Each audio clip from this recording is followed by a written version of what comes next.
Mesdames, Messieurs, bonsoir. Experts du monde agricole, services techniques du ministère de l'Agriculture, universitaires, organisations non gouvernementales, partenaires techniques et financiers locaux, représentants du secteur privé, du beau monde réunis ici à Bamako pour le forum annuel 2025 des parties prenantes de Sasakawa, Africa, Mali, la professionnalisation des organisations de producteurs pour améliorer leur résilience, leur accès au financement et au marché. Tel était le thème de la rencontre qui marque la fin du plan quinquennal 2021-2025 et annonce celui qui couvrira la période de 2026 à 2030. Des thèmes relatifs aux intérêts supérieurs des acteurs du secteur agricole ont ainsi été mis sur la table. La finalité recherchée, dégager de nouvelles pistes de collaboration et de synergie d'action. Docteur Amadou Tapsoba, bonsoir. Bonsoir, Monsieur Konaté. Vous êtes le directeur pays de Sasakawa Africa Association. Vous êtes ingénieur agronome, docteur en phytopathologie. Bienvenue donc sur le plateau de l'invité de la semaine et merci d'avoir accepté notre invitation. Merci à vous également pour l'invitation et l'honneur qui nous est fait de pouvoir parler à vos téléspectateurs. C'est un plaisir. Accompagnons les agriculteurs, c'est le slogan donc de Sasakawa Africa Association. Vous travaillez avec les services nationaux de vulgarisation dans un certain nombre de pays, donc dont le Mali, pour soutenir les exploitants familiaux le long de la chaîne de valeur agricole. Expliquez-nous un peu cet engagement. Cet engagement vient d'une mise en synergie de l'engagement de deux personnes, Monsieur Sasakawa qui est japonais et Monsieur le président Jimmy Carter des États-Unis qui à l'époque dans les années 80 ont voulu conjuguer leurs efforts au vu de ce dont faisait face l'Afrique en termes de sécheresse, en termes de famine. Et ils ont conjugué leurs efforts et mis en place ce que beaucoup probablement de Maliens connaissaient comme Sasakawa Global 2000, créé en 1982 pour venir à bout de l'insécurité alimentaire, appuyer l'Afrique à pouvoir réaliser la sécurité alimentaire. C'est ce Sasakawa Global 2000 qui a mué maintenant en Sasakawa Africa Association qui œuvre au Mali dans l'accompagnement des producteurs. C'est pour ça que nous disons accompagner les producteurs pour servir de maillon de transmission de connaissances, de la recherche vers les producteurs afin d'accroître l'adoption pour que les producteurs puissent découvrir les nouvelles technologies que les chercheurs mettent au point, plus performantes, et les adopter afin d'accroître leur productivité et arriver donc à assurer la sécurité alimentaire et nutritionnelle du Mali. Alors, de Sasakawa Global 2000 à Sasakawa Africa Association aujourd'hui, expliquez-nous un peu ce parcours, cette évolution, qu'est-ce que cela a représenté un peu pour l'Afrique en général et pour le Mali en particulier. L'impact de cette initiative, là je vais l'appeler initiative commune entre les deux structures, comme je le dis, était de voir, réalisant qu'il y a des innovations qui sont créées par la recherche agricole, mais qui dorment dans des tiroirs, alors qu'on a une réalité sur le terrain où les producteurs ont besoin de connaître ce qu'il y a comme innovation afin de pouvoir les adopter. Et cette initiative a voulu mettre l'accent sur la vulgarisation agricole. Et elle a effectivement, tant au Mali que dans 10 autres pays africains, pouvoir soutenir les gouvernements à mettre en place des programmes de formation des agents de vulgarisation et à réviser les curricula de formation. Au cas du Mali, on a dans les CAA le brevet de technicien en vulgarisation agricole. Notre partenariat avec l'Université de Ségou et l'IPR de Katibougou ont permis de mettre en place des programmes de licence en vulgarisation agricole et de master en vulgarisation agricole afin de répondre crucialement au problème de la ressource humaine qualifiée. Ensuite, il y a l'action sur le terrain d'exposition des nouvelles technologies aux producteurs à travers des formations, des démonstrations et des mises en relation pour favoriser l'adoption. Mais justement, de Sasakawa Global 2000 à Sasakawa Africa Association aujourd'hui, est-ce que la vision a changé? Est-ce qu'elle a évolué? Est-ce que la mission, elle a changé? Est-ce qu'elle a évolué? En termes de vision, je ne veux pas dire qu'elle n'a pas changé. C'est la même vision, appuyer l'Afrique donc à pouvoir réaliser la sécurité alimentaire et nutritionnelle à travers des actions pour catalyser vraiment les échanges, les partages de connaissances. entre producteurs, entre les producteurs et la recherche, et les relations avec les autres acteurs de la chaîne de valeur. Peut-être qu'il y a eu changement au niveau de la stratégie, réalisant que le monde évolue, l'Afrique évolue également, le producteur africain évolue également, et donc est confronté à de multiples défis. Défis du changement climatique, défis de la pauvreté des sols, défis d'accès au marché, défis d'accès au financement. Cela a amené donc l'organisation à redéfinir sa stratégie pour les orienter vers des axes comme des techniques de production plus durables, vers l'accès au marché, pour permettre aux producteurs d'avoir accès à des marchés rémunérateurs, pour non seulement vendre, produire, vendre et générer du revenu, mais également au côté nutrition. Comment arriver à la sécurité alimentaire à travers l'agriculture. Vous avez tenu donc début avril le forum des parties prenantes de Sasakawa Africa Mali 2025. Alors, expliquez-nous un peu cette rencontre, c'était pourquoi? Cette rencontre est un événement annuel que nous tenons. Nous sommes conscients que nous ne sommes pas les seuls à agir sur le terrain.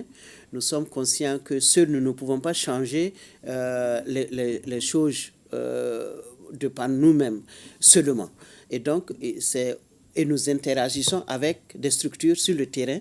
Et donc, c'est pour ça qu'annuellement, nous créons l'opportunité où nous rassemblons nos partenaires, surtout le ministère de l'Agriculture, que je profite pour saluer l'engagement et l'accompagnement, sans lequel on n'aura pas pu conduire même nos activités, parce que nous agissons à travers eux, mais aussi les autres programmes de développement et ONG et programmes de développement qui sont dans la même lignée que nous, ou qui travaillent sur les mêmes zones que nous, ou dont les produits, nous utilisons les produits pour agir sur le terrain, et donc nous les réunissons pour partager ce que nous avons fait, qu'est-ce que nous avons appris comme leçon, afin également de recevoir des idées qui puissent nous permettre donc d'améliorer ce que nous faisons. Alors vous aviez un thème cette année au centre de la rencontre, c'était la professionnalisation des organisations de producteurs pour améliorer leur accès au financement et au marché, leur résilience. Alors, quand on parle de professionnalisation, de quoi parle-t-on? Comme je vous le disais, dans un des axes stratégiques donc, de SAA, c'est l'accès au marché, des agriculteurs qui puissent avoir accès au marché. Donc, des organisations qui puissent s'asseoir au même tour de la table avec d'autres acteurs, des commerçants, des transformateurs ou des distributeurs, pour pouvoir négocier des marchés. Et on se rend compte que plus les organisations sont professionnelles, ça veut dire plus elles sont structurées, bien gouvernées, bien gérées au point de vue comptabilité, au point de vue gestion ressources humaines, et qui sont capables d'offrir des services à leurs membres et de se faire une voix, plus elles sont capables donc de s'asseoir autour de la table et négocier des contrats avec d'autres acteurs afin de pouvoir écouler leurs produits ou pour avoir accès au financement. Parce que pour produire, en amont, il faut avoir accès à un financement donné pour pouvoir produire et pouvoir écouler. Et donc, avoir une force de négociation avec des institutions de microfinance pour pouvoir avoir accès au financement, négocier des marchés. Et tout cela contribue à les rendre forts, et ce qui constitue une voie prépondérante, même pour les négociations avec le gouvernement. Mais en l'état actuel des choses, est-ce qu'on est loin de cet objectif, professionnalisation? Je dois dire que dans le paysage, on trouve des organisations de producteurs qui sont vraiment haut niveau, qui ont, de par leur structuration, de par leur leadership, sont à un niveau élevé. Mais il est fort malheureux de constater qu'une grande majorité sont-ils soit au bas de l'échelle ou au milieu. Et donc, il est important qu'on prenne conscience pour amener ceux qui sont encore en bas à se lever en termes de gouvernance, en termes de leadership. On y gagnerait. Tout le monde, tous les acteurs du politique jusqu'aux consommateurs y gagneraient. En quoi est-ce que Sasakawa association va contribuer donc à cette professionnalisation? Comment est-ce que vous entendez y contribuer? Nous entendons y contribuer dans notre approche actuelle, où nous disons qu'il faut aller de l'agriculture. Il ne faut non plus produire et vendre. Donc on produit, si on a de l'excédent, on vend, mais on produit pour vendre. Et donc, il y a déjà cet objectif-là d'aller au marché. Et dans cela, il faut avoir une approche business, faire de l'agriculture un business. Et pour faire de l'agriculture un business, il faut l'approcher de manière entrepreneuriale. C'est pour cela qu'au cours du forum, nous avons partagé avec les participants une initiative, un processus que nous avons conduit avec d'autres partenaires comme Creford, RMCR et Nixigiso, où il fallait renforcer les capacités entrepreneuriales des coopératives, faire comprendre qu'est-ce qu'une entreprise agricole, comment elle doit être, quelles sont les qualités qu'elle doit avoir et comment elle doit développer un plan d'affaires et comment négocier un financement auprès d'une institution de microfinance et bien sûr comment rechercher le marché. Parce que pour produire, avoir du crédit pour quelque chose, il faut déjà avoir un marché. Et donc, comment négocier le marché, négocier le crédit.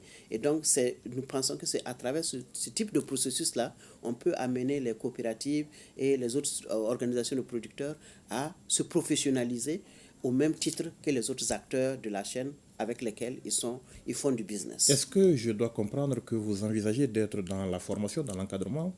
Oui, nous y sommes déjà dans l'encadrement. C'est notre principale activité dans la vulgarisation. Donc, encadrement, formation des organisations de producteurs sur toutes les dimensions qui contribuent à les rendre forts. Rendre forts au point de vue organisationnel, donc formation en leadership, formation en gouvernance de coopérative, tout comme formation en technique de production. Voilà, parce que il faut une organisation, même si elle est forte, elle n'est pas techniquement bien nantie, dotée, n'adopte pas les bonnes pratiques de production, elle ne va pas accroître sa performance, sa productivité. D'accord, vous dites que vous n'êtes pas seul sur le terrain, il y a d'autres acteurs, on parle de synergie. Alors qu'est-ce que vous attendez des autres acteurs? Ce que nous entendons des autres acteurs, comme je l'ai dit avant, nous ne pouvons pas tout faire nous seuls. Et c'est une conjugaison des efforts qui va nous amener à changer les choses à l'échelle. Parce que ce n'est pas seulement en changeant les choses pour 1, 2, 3, même 100 producteurs qu'on va impacter la situation. C'est en allant à plus grande à l'échelle, en impactant des milliers, sinon des millions de producteurs que nous allons significativement changer les choses. Et donc, c'est pour ça que nous attendons de nos partenaires donc, des échanges, des partages d'idées, des partages d'expériences et même une communalisation, une mise en commun de certaines ressources pour pouvoir avoir de l'impact sur le terrain au lieu que nous soyons antagonistes ou en compétition. Alors, et le producteur lui-même dans tout ça, quel rôle il doit jouer dans ça? Le producteur est central. Nous ne pouvons pas agir sans lui.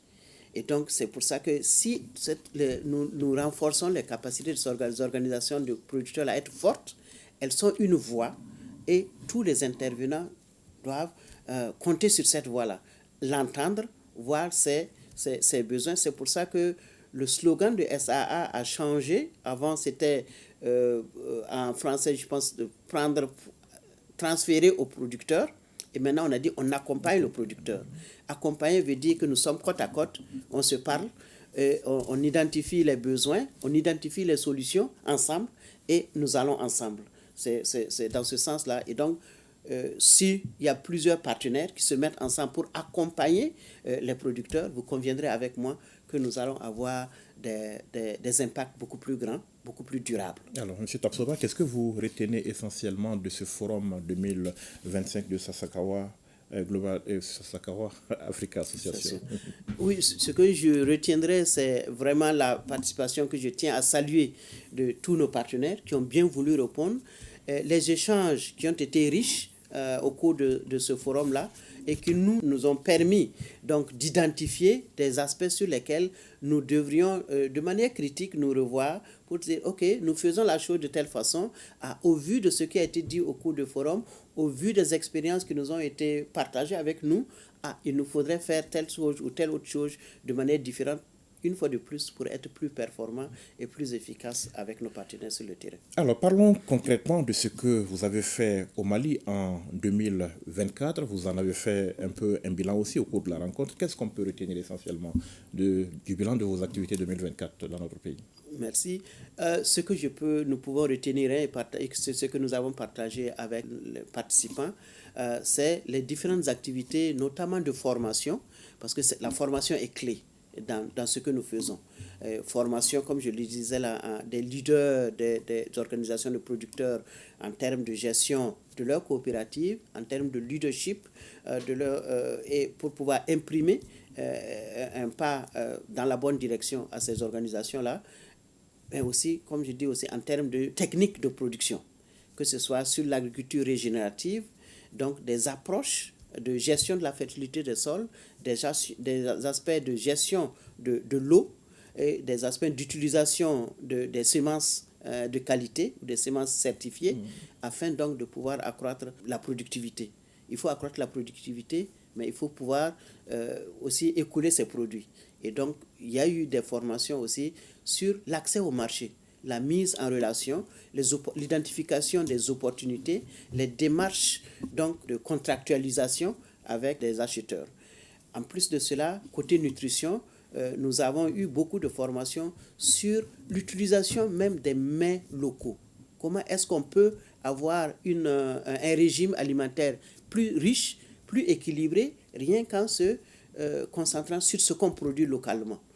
Et la promotion donc des variétés ou de cultures qui sont riches en nutriments, fer, zinc, vitamine A, et comment les utiliser. L'autre aspect sur lequel nous faisons nos formations, c'est sur les aspects post-récolte. Parce qu'on se rend compte que dans nos pays, après la production, la gestion de la récolte peut conduire à des pertes qui peuvent aller jusqu'à souvent 40% de ce qu'on a produit. Et donc, c'est une perte énorme. Donc, comment, par les techniques de stockage, de battage, de séchage, diminuer significativement ces pertes post-récolte-là, afin que le producteur encore plus gagne et que le consommateur puisse avoir accès à des produits sains, parce que non pas contaminés par des mycotoxines comme l'aflatoxine, qui sont des cancérigènes. Est-ce qu'on peut considérer que vous êtes satisfait ou très satisfait de ce bilan 2024 ? Je dirais satisfait, pas très satisfait parce que, bien sûr, il y a des améliorations que nous devons faire et nous en sommes conscients, et donc des améliorations tant sur le forum lui-même, l'événement lui-même, que sur la manière dont nous faisons certaines choses. Et nous sommes sortis satisfaits et enrichis vraiment de la contribution des différents participants venant du ministère de l'Agriculture comme des ONG partenaires. Alors, M. Tapsoba, quelles sont les difficultés que vous rencontrez aujourd'hui au Mali dans vos interventions auprès des producteurs ? Les difficultés que je dirais, c'est beaucoup plus lié à notre capacité assiette en termes de ressources budgétaires pour pouvoir faire les choses d'une plus grande ampleur ou couvrir beaucoup plus de géographie du Mali, parce que comme je disais, le monde rural est très vaste et donc pouvoir atteindre un grand nombre est crucial si on veut changer significativement les choses. Et donc, en plus des financements que nous recevons de la Fondation Nippon, notre maison mère, mobiliser d'autres ressources auprès d'autres bailleurs en initiant des projets avec en consortium avec d'autres ONG, afin donc de pouvoir accroître notre capacité d'action sur le terrain. Alors, le plan opérationnel 2025, parlons-en. Qu'est-ce que en 2025, vous réservez aux producteurs maliens ? 2025, c'est la dernière année du plan quinquennal 21-25, et donc ce sera une année d'achèvement de cette période-là. Donc, nous allons poursuivre dans les types de formations que nous avons fait et au vu donc de ce que nous avons tiré comme leçon, voir sur quelle formation nous devons mettre l'accent pour améliorer significativement les choses. L'autre aspect, c'est que c'est la réflexion pour le prochain plan quinquennal, qui doit normalement commencer en 2026. Et donc 2025 serait une année où nous allons mener des réflexions à l'interne et consulter aussi nos partenaires, notamment le gouvernement, le ministère de l'Agriculture, pour voir où est-ce que nous devons, pour les 5 premières années, orienter nos actions, orienter notre stratégie afin de contribuer à la politique nationale, donc vers la sécurité alimentaire et nutritionnelle. Un plan quinquennal qui s'achève, qu'est-ce qu'on en retient principalement comme enseignement, on va dire essentiellement ? On retiendrait beaucoup de producteurs formés, parce que nous avons, au cours de ce plan quinquennal-là, intervenu dans 9 centres, nous appelons les 9 centres de production, de post-récolte, de formation et de commercialisation, qui regroupent chacun 10 villages, donc 10 coopératives primaires qui s'organisent en union. Et donc, ça fait un total de 90 coopératives primaires, 9 unions de coopératives, dont les membres ont bénéficié donc de formation sur les différentes thématiques dont je parlais tantôt, agriculture régénérative, agriculture orientée vers le marché, et puis l'agriculture sensible à la nutrition, avec un penchant aussi vers l'accent sur les jeunes et les femmes, hein, le genre pris en compte, parce que, bien sûr, on parle d'agriculture, les femmes jouent un rôle important, les jeunes jouent un rôle important, et donc nous en mettons l'accent. Les aspects de digitalisation, d'utilisation des techniques, des nouvelles techniques de l'information et de la communication, qui sont une opportunité. Comment est-ce que nous pouvons mettre à profit ces nouvelles techniques-là pour permettre aux producteurs d'avoir accès à la formation, à l'information et au marché?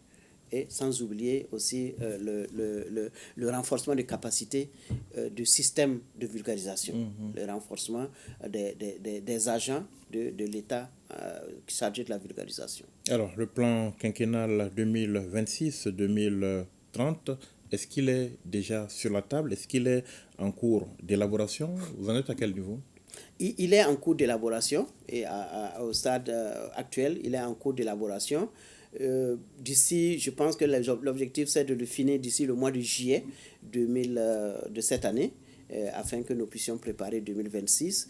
Je ne m'attends pas à de grands changements en termes d'orientation de stratégique, mais bien sûr, au vu des leçons que nous avons tirées de la mise en œuvre du plan quinquennal en cours, il va falloir voir où est-ce que nous devons améliorer, où est-ce que nous devons faire les choses différemment pour, encore une fois de plus, accroître notre impact. Mais comment est-ce qu'il s'élabore en fait? Qui fait ce travail? Ce travail est fait d'abord initié au niveau du management de l'organisation, qui regroupe et le siège et les directions des bureaux pays, et en plus du bureau des partenariats stratégiques qui est basé en Éthiopie. Et donc, la réflexion initiale se mène à ce niveau pour définir un certain nombre de guidelines, de guides. Et ensuite, il y a au niveau pays, de chaque pays, une réflexion impliquant nos partenaires. Ça, c'est très important. Nous voulons impliquer nos partenaires au niveau pays pour qu'on s'assure que les priorités nationales sont prises en compte dans ces plans quinquennal à développer. Monsieur Tapsoba, du point de vue de Sasakawa, quelles sont les perspectives globales pour l'agriculture au Mali? Comment est-ce que vous voyez l'avenir du secteur agricole au Mali? Pour moi, je pense que l'agriculture au Mali reste le secteur fondamental. Le secteur fondamental, le secteur créateur d'emplois, créateur de richesses pour assurer la sécurité alimentaire et nutritionnelle et générer donc des ressources financières pour l'investissement dans d'autres secteurs. Et donc, mon vœu, c'est d'appeler encore à beaucoup plus d'investissement dans ce secteur-là, qui est très porteur, ce secteur qui peut offrir beaucoup d'emplois aux jeunes, à tous les maillons, que ce soit à la production, à la transformation, à la distribution. C'est des opportunités d'entreprise pour les jeunes et les femmes, pourvu que nous les accompagnons correctement avec le renforcement des capacités et les ressources financières qu'il faut. Je pense que ça constitue vraiment un levier sur lequel nous pouvons amorcer le développement. Alors, beaucoup rêvent d'un Mali, un grenier de l'Afrique de l'Ouest. Apparemment, les potentialités, elles sont là, mais le Mali, grenier de l'Afrique de l'Ouest, mythe ou réalité selon vous? Oh, je dirais réalité, potentiel réel, parce que le potentiel, il est là. Le potentiel, il est là, avec beaucoup d'opportunités. Le fleuve Niger et son bassin, je pense que le potentiel, que ce soit agriculture petit A, production végétale ou production animale. Vous savez que le Mali, en termes de bétail, donc fournit énormément beaucoup de pays. Et donc le potentiel, pour moi, il n'y a pas de doute dessus. Il est grand, il est énorme. Il le reste à le mettre en valeur significativement, à y investir les ressources qu'il faut, à soutenir les différents maillons et aussi à, je dirais, favoriser la consommation du produit local pour créer le marché qui va tirer la production. Plus le consommateur consomme ce qui est produit et transformé au Mali, plus on crée une demande qui doit être satisfaite par les transformateurs et les producteurs, et donc plus on accroît leurs opportunités. Alors vous êtes donc désormais acteur donc, de tout cela. Comment est-ce que vous voyez le futur de Sasakawa au Mali? Sasakawa au Mali, disons, nous sommes là depuis 1996, et donc la perspective, en tout cas, est que le programme va continuer à grandir en venant à l'appui au gouvernement pour pouvoir changer significativement les choses. Donc, Sasakawa est là. Sasakawa, à mon avis, sera là pour contribuer. Et bien sûr, plus les choses changent, ça peut nous rendre obsolètes. Qu'on a significativement changé la situation, qu'on devient obsolète. Je pense que ça devrait être ça l'objectif de toute ONG de développement comme Sasakawa. Alors vous êtes représentant pays de Sasakawa Africa Association depuis 2022, je crois. Depuis Et se passe comment votre mission depuis que vous êtes là? Parfait, je n'ai pas à me plaindre de quoi que ce soit. Ma mission se passe bien. Parce que, comme je disais, je viens au Mali, j'interviens au Mali depuis 2008 à travers différentes initiatives et ayant résidé ici auparavant également avec l'ICRISAT. Donc, mon séjour se passe parfaitement bien. Vous êtes du Burkina Faso, nos pays ont beaucoup de choses en commun en la matière. Absolument, beaucoup de choses en commun et beaucoup de choses à mettre en commun. Parce que, bien sûr, ça va renforcer notre assiette d'intervention. Et je pense que le potentiel est là. On parlait de l'agriculture, de l'élevage. Les deux pays connaissent les mêmes réalités qu'on peut mutualiser pour encore significativement changer les choses pour nos producteurs et nos populations en général. Alors, M. Tapsova, nous sommes au terme de notre entretien. Votre message aujourd'hui au monde agricole malien, c'est quoi? Mon message serait merci à vous d'abord pour cette opportunité et également dire que l'agriculture, comme je l'ai dit avant, constitue un socle. Si nous y investissons les efforts qu'il faut, les ressources financières qu'il faut, si on crée la ressource humaine qu'il faut, et on a la capacité de créer de l'emploi pour les jeunes, de créer de l'emploi pour les femmes et de transformer significativement nos économies. Et je pense que pour moi, il n'y a pas de doute à cela. Nous devons y aller à fond même. Il est temps. Merci donc, monsieur le directeur, d'avoir répondu à nos questions. Merci beaucoup à vous. Merci. Merci, mesdames, messieurs, de nous avoir suivis. Rendez-vous la semaine prochaine pour un autre numéro de l'invité. Bonne suite de programme sur le RTM.